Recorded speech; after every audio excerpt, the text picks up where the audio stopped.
welcome to Why Knowledge Matters. In this episode, Professor Joseph Levitan joins me to discuss his paper, Collaboratively Developing Culturally Grounded Curriculum with Marginalized Communities. And very interesting, he joins us directly from Peru, where he actually conducted this study and published it in the American Journal of Education in 2020. Yeah, it's great to be here, Yannick. I'm really excited to talk to you about this, and it's actually great. I'm right on the way to a town called Acomayo in Peru, where we're going to be speaking with the UGEL, which is also known as a school board, about making culturally grounded education a reality here through a virtual interactive process. So it's actually a very exciting time now, and it's great to talk to you about this stuff while I'm here. So we can check out the town of Acomayo. That sounds wonderful. I can't wait to start the conversation with you, Joe. To start with, give us some context how you started working in Peru and especially in such a remote community.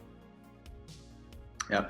So when I was in college, I had a good friend who was a roommate of mine who ended up being very close with a family in the town of Socma, which is a rural community up at the top of a mountain in the Sacred Valley, what's called the Sacred Valley of Cusco. So Cusco is here, and then there's this, what's called the Sacred Valley or the Urubamba Valley. And he was in Quechua culture, there are multiple godparents, and he was the godparent of education. And so when his goddaughter wanted to go to school, to go to secondary school, which there weren't any, she really asked for his help. And he wasn't working in education, but I was. And so he asked me to come down and try to help out and figure out what we were going to do to make sure that his goddaughter and other students like her would get access to education. So I was kind of asked to come down. I was invited, and it kind of just blossomed from there. I started to meet people, had a lot of conversations, ate a lot of meals together, and just trying to figure out what it was that the community and the students really wanted, and then how could we make that happen. And there are a lot of challenges in the rural Peruvian Andes when it comes to education. The curriculum is not designed or prepared for students who speak Quechua as a first language, for example, which is the indigenous language in the Peruvian Andes and other parts of the Andes. And there aren't many secondary schools. They're mostly in larger towns, and there are dozens and dozens of communities that are up in the mountains, and you have to walk 3, 4, 5, up to even 8 hours to get access to near a secondary school that's in the student's district. So there are a lot of issues, from curriculum, teachers who are going out there who may not be prepared to teach these students in particular, materials that aren't adapted to their culture, and just distance. So there's a lot of material, epistemological, and practical issues that students are facing in the Andes. And not to, and this was happening in 2010 with COVID, it's gotten even worse. So we can talk about that a little bit, but we have some other things to talk about first, I think. Yeah, absolutely. There are so many, obviously, complexities that, that come further, let alone, as you just mentioned, COVID. I would just briefly give an overview and correct me if I interpreted some of your studies, not the correct way. But really the paper, what it tries to address, it's the decision-making process for culturally responsive curriculum to ground the decision-making process in a community's culture. It is a process-oriented approach to include community voices. In your paper, you call it culturally grounded curriculum, building on CRC, in which learning goals are grounded in community values. In other words, how people know based on their culture and its context. Culture, you are very clear, is relative. So you propose a cultural relativism, and it depends on context. Now, important, just to get this out of the way, there's a critical difference between moral and cultural relativism. Can you please give us an explanation what the differences are? Sure. So moral relativism is in its most extreme form, saying that what happens in one space with one community or one person is okay if it is okay with that person. And that is, so morality is relative. So if you have things like honor killings in one community, people might say that that's okay because it's honor killings in one culture. But it's not really the culture that's talking about that. That's not the morality of it. The morality of it is something that happens amongst people. And when it's amongst people, it needs to be intersubjective. So actually, I think the argument for moral relativism is very problematic because morality is not just an individual act. It is an act in a community. Cultural relativism, on the other hand, basically means that you need to respect the cultural norms and values of the communities in which you're working, or your own community, or the other intersubjective things that are happening when it comes to things that aren't necessarily about morals. I mean, sometimes there are going to be some gray areas. There's a lot of gray areas in life, right? But cultural relativism means honoring and respecting people. Moral relativism, on the other hand, means not thinking about communities, but thinking about individuals having their own relativistic sense of morality, where somebody can say, well, it's moral to me, so it's moral, which is not okay. And so there's a big difference between moral relativism and cultural relativism. I also don't think that we're talking in this paper about cultural relativism as much as we're talking about the role of building intersubjective understandings with people from different cultures and honoring and respecting people who have different cultures. And that's different than cultural relativism necessarily, because it's really about building community and thinking about things in a way that is collaborative, that is based on relationships, that is based on mutual understanding. And this kind of skirts all of that, you know, so some of the things I just said were a little bit problematic, but that's because it skirts all of that, because that whole debate, I think, is actually flawed. The important thing is in life, instead of in theory, which is one of the things that we're going to talk about later, in life, it's about building respect, positive relationships, you know, having people understand each other, making sure that the different identities and values and cultures within any given space are honored and understood. And that's different than thinking about cultural relativism or moral relativism, I think. So let's dive a little bit into your method and how you pursued the study. You were also very clear that you guided all the participants, so you didn't, you know, basically it wasn't free flow, but you clearly, with your experiences and with your team, you helped them guiding through the process. Can you elaborate a little bit more on how this process looked like in practice? Sure.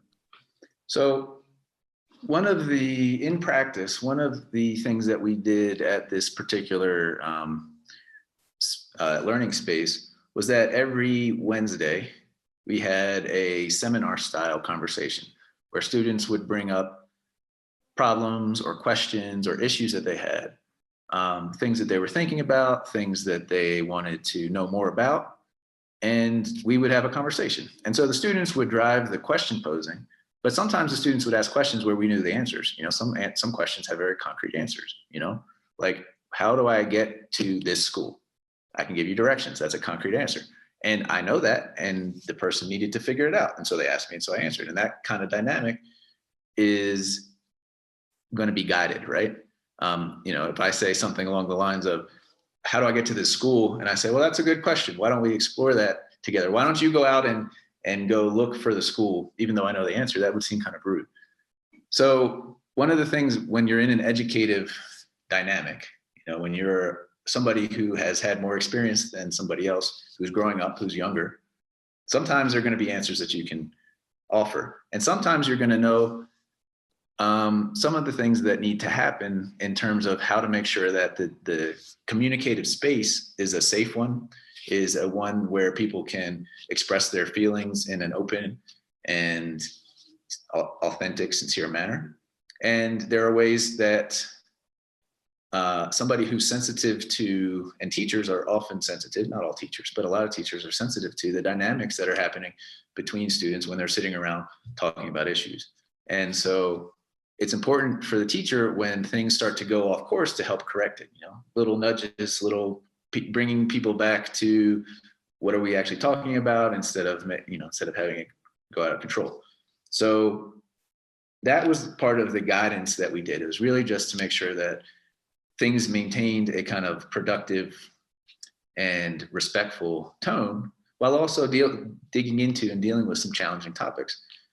But what ended up happening with the process is during these many Socratic, we called them Socratic seminars, was that, and it's probably a misnomer, it's probably not the right term for it, but I like the term Socratic seminar because it was really just kind of a round, everybody was just kind of talking around. And one of the big issues that kept coming up with the students was what their goals and dreams are. And it took a while before students really were feeling safe to express what they really wanted to do. First it was, well, I want to get an education. It's like, well, what do you want to get an education for? Well, I want to get an education so I can Salir adelante, which is the title of this article.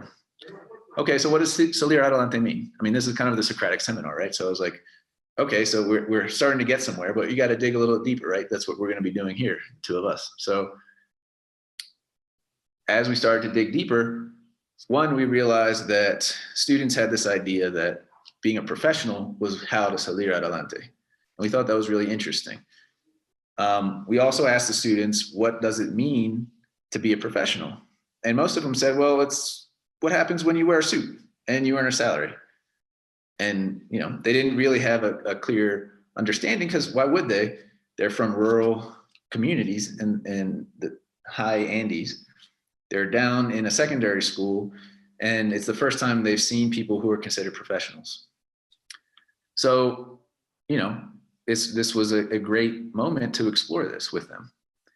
And it was really an exploration of their values and what it was that they were looking for, so that we could be responsive to what they really wanted, because that was really the goal. But one of the things that happens when you're an academic, or when you're an educator, or if you're just a human, is you come with a whole lot of theoretical baggage in the back of your head. And one of the things that us as humans with our theoretical baggage do is we often misinterpret what other people say. And when you're working with communities that have been marginalized or oppressed, and you're dealing with the legacies of colonialism and how that has impacted people, you have a very tricky road to walk, right? Because that the government and what is considered to be the dominant culture has not allowed the people who make up these communities to have access to some of the goods and services that they want. You also know that there's a sense of, and a history of, epistemological harm, because they are being told that they're lesser than. So you have this big tension in terms of how do you interpret what these students are saying based on the theoretical baggage that you're coming with. So that's kind of how it happened. I realized that I had theoretical baggage that I was bringing with me when students said, I want to be a professional. And I needed to reflect on that. And my co-author, Kayla, also was thinking about, what does this mean? Like, what do we do with this information? Because it's really, really important information. But what do we do with this? How do we be responsive and listen in a good way, in an ethical way, in a moral way? I'm not a fan of moral relativism, for example. So that was the question. And then another question that came on top of that is, what does social justice mean for these students in this time, in this space? And when it comes to being a professional, we had to explore the underlying and underpinning values that the students were talking about.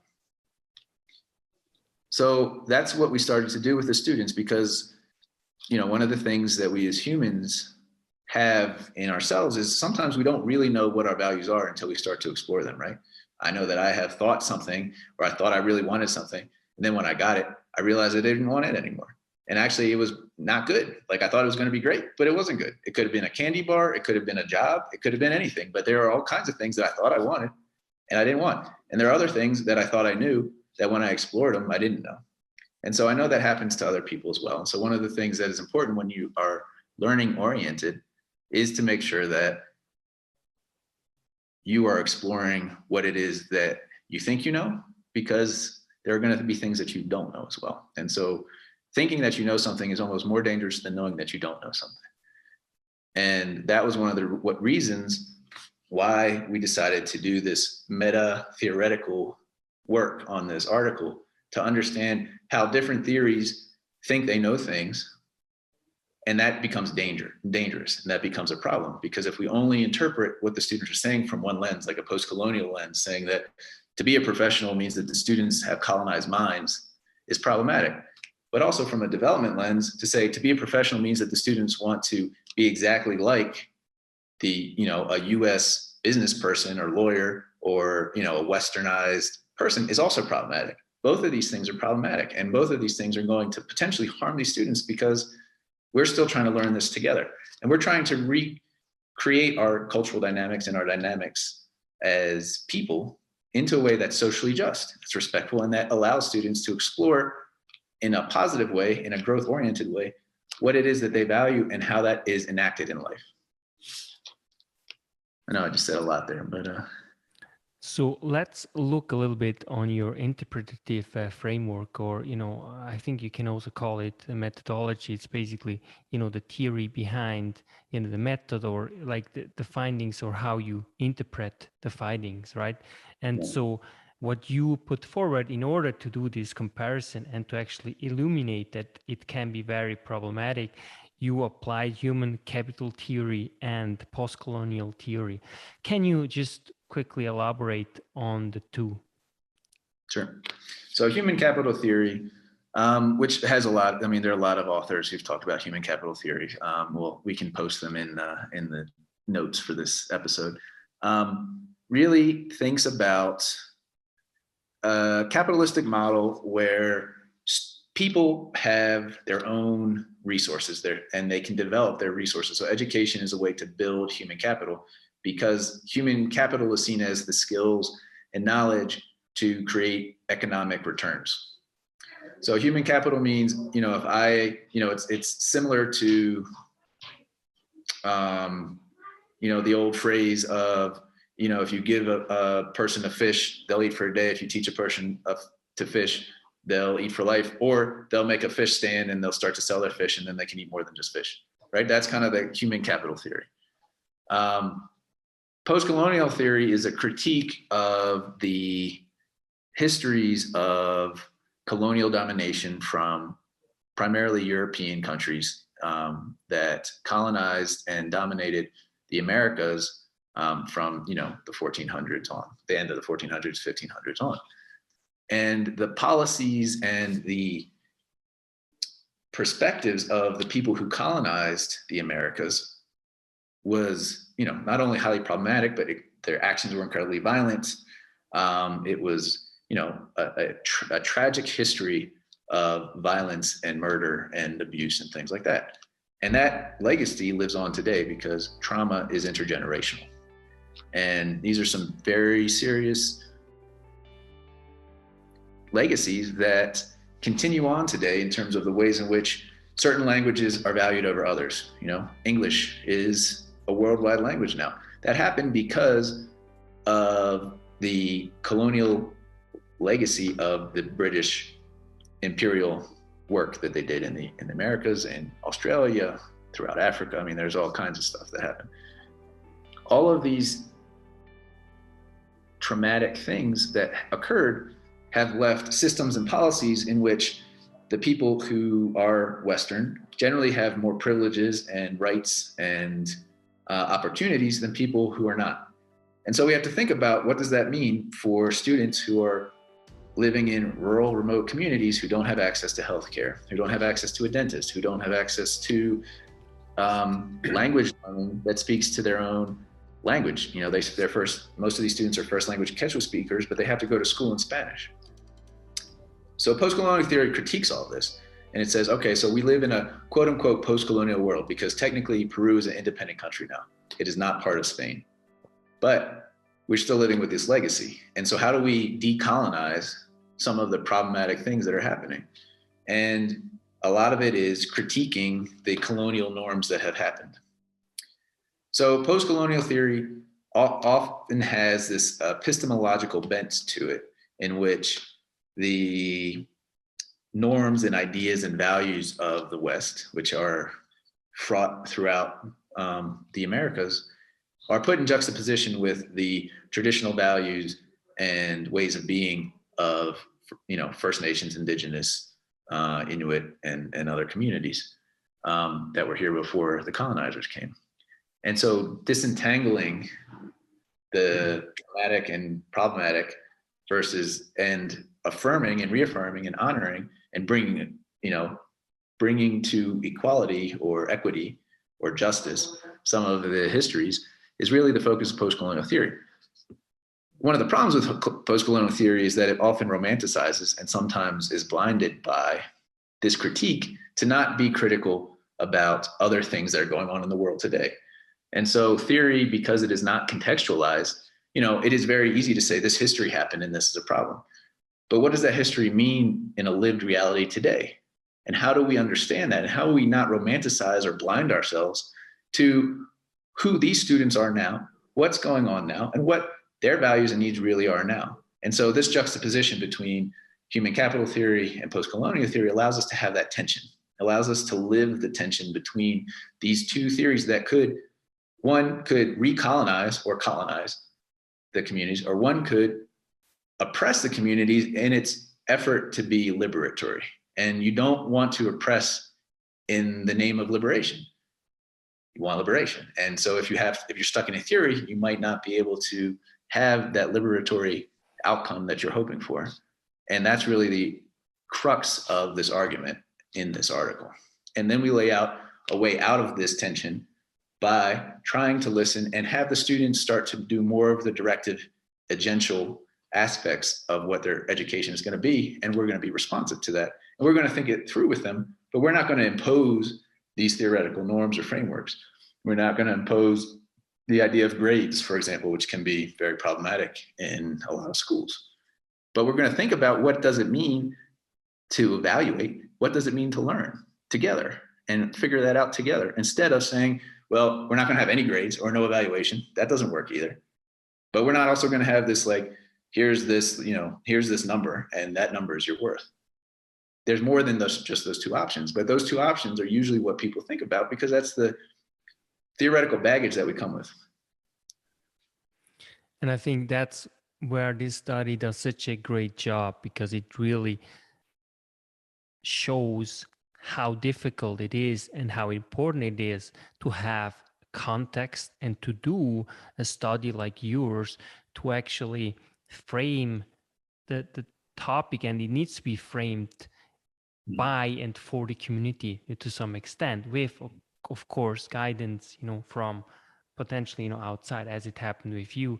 And in your case, it's also very particular because you're almost part of kind of the community, because you have been working there for almost a decade now, and you have really this close relationship, and also you worked on this trust, and you were able to build this trust.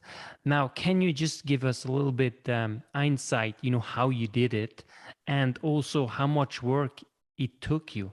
Because the approach, the method that you conducted this study is not something that is simple. It's extremely tiring and difficult, let alone ultimately interpreting the data, which is always hard when it comes to qualitative data.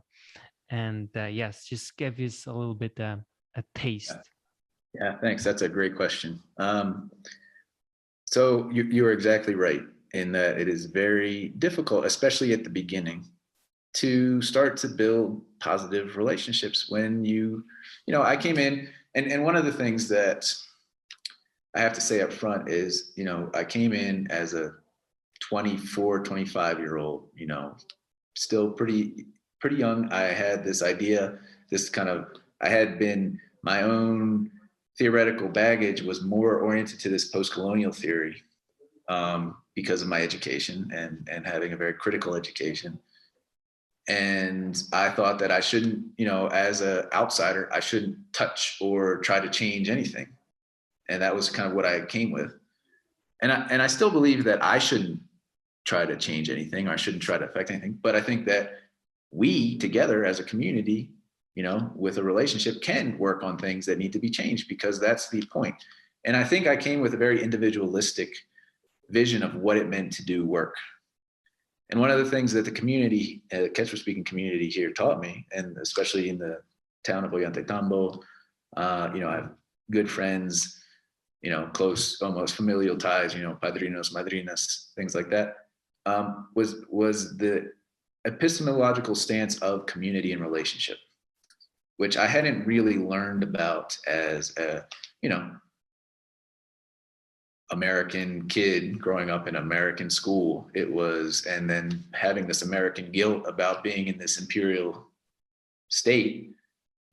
And, that is real, but it also doesn't define who I am as a human if I can break out of some of those norms. And one of the things that I really value about my learning experience here and how hard it was that the community helped me break out of some of my own biases and some of my own colonization, my own mind.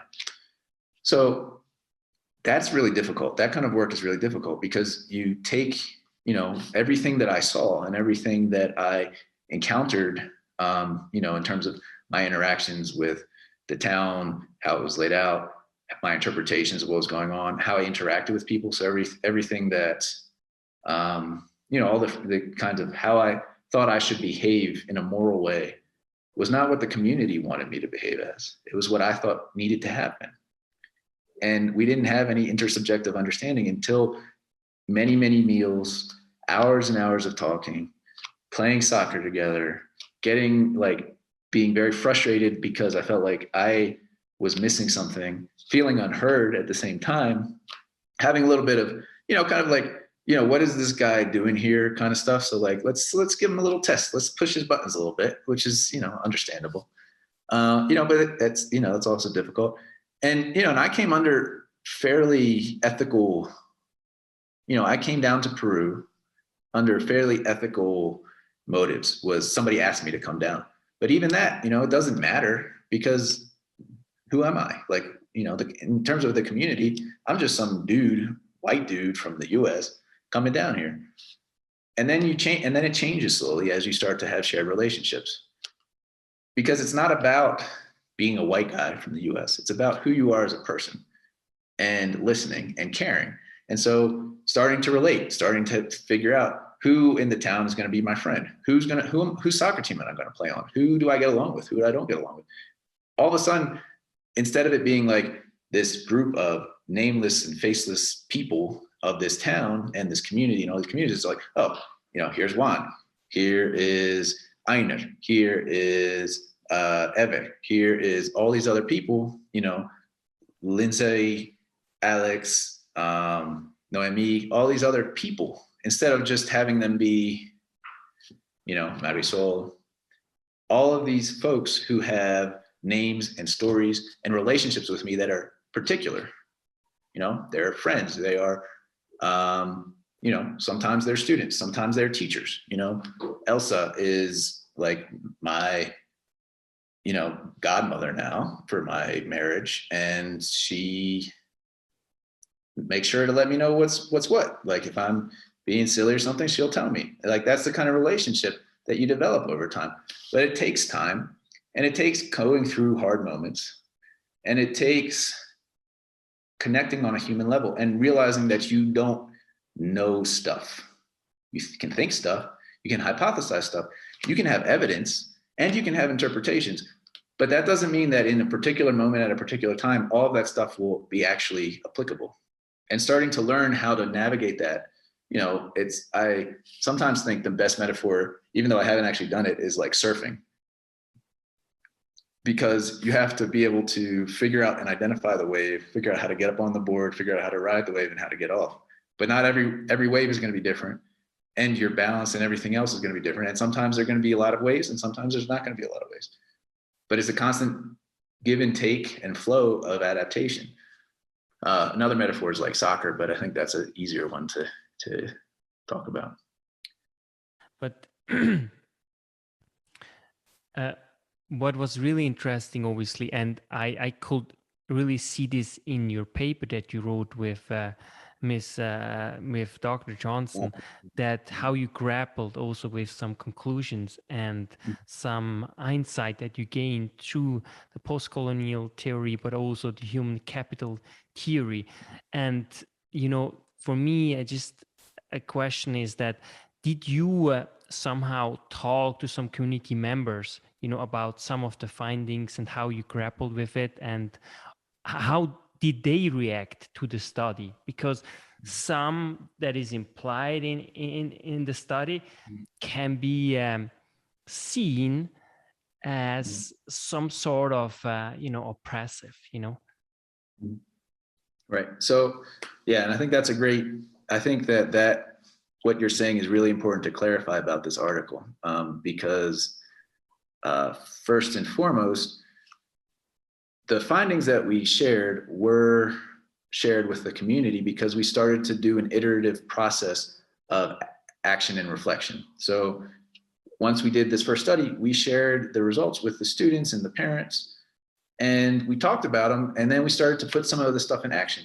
But then we asked questions again. So it's not, one of the main arguments about in this article is that it is not about the theory, it is about the process.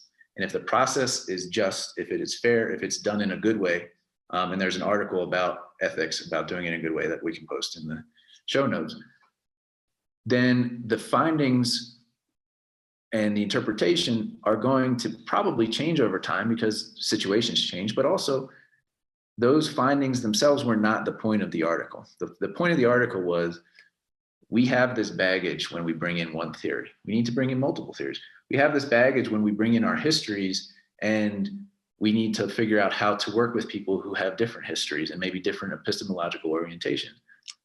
And it's possible to do. It's hard to do, but it's possible. And it takes time, and it takes patience, and it requires iteration. I mean, I think the end point that we don't really say here, but we say in another paper, is that this article was about showing a process-oriented approach towards culturally grounded curriculum. And the findings and conclusion were, here's what we're going to try next, not here's what it's going to be.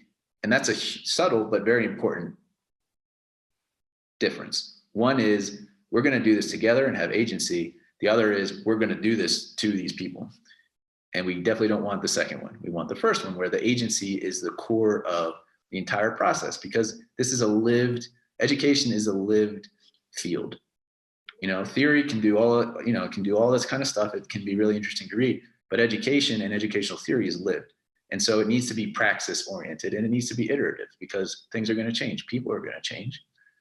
Contexts are going to change. So that's really the point of the article. Was it could be seen as oppressive, because oppression happens when we say this is the way it's going to be.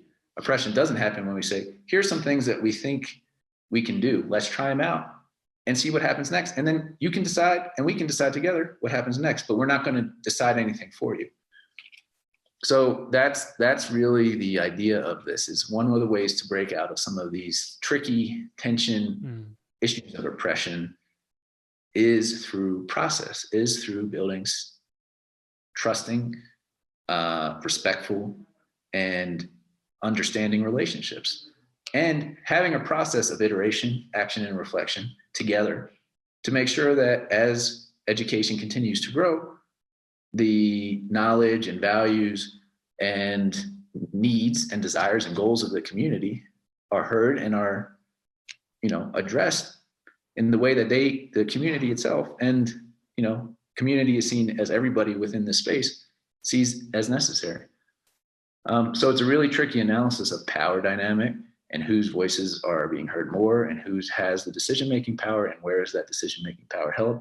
And that's the tricky stuff that we started to deal with later on. And I just want to mention before we hang up, I'm actually in Peru now because of this article, and the work that we have done with building culture-grounded curriculum has actually become an idea that a lot of people find valuable. So we're actually here, I'm in the town of Acalmayo right now, because I was asked to come down with a colleague to help construct a merging of technology and culturally grounded curriculum so that teachers and students could create their own lessons using like interactive games that can be accessed by cell phones that then can be uploaded to a cloud and shared with other communities. And this is the kind of stuff that happens when relationships are trusting and respectful, and that the agency is core, and that the power dynamics are equitable and equal. So, it's not about the end result. It's about the continuing process and results that are happening, because results happen and continue to happen, as do processes. So the end of the, I don't think we highlighted this enough in the article, just as a bit of self-reflection. The end of the article is not, it's either or. It's often both and, but without some parts of it. And that was the point. Students want to have material well-being, of course. Like why would anybody not want to have material well-being? Students also want to have agency and make sure that what they value is honored and reflected in how they're living their lives. And of course that should be the case. So why can't we take out the problematic aspects and live both together and continue to learn together? And just, to draw on your conclusion, you basically suggest 3 elements that are key.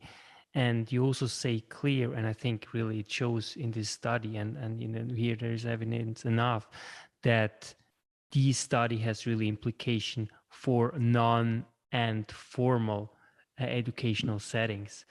Can you elaborate a little bit on the conclusion on the 3 elements that you put forward?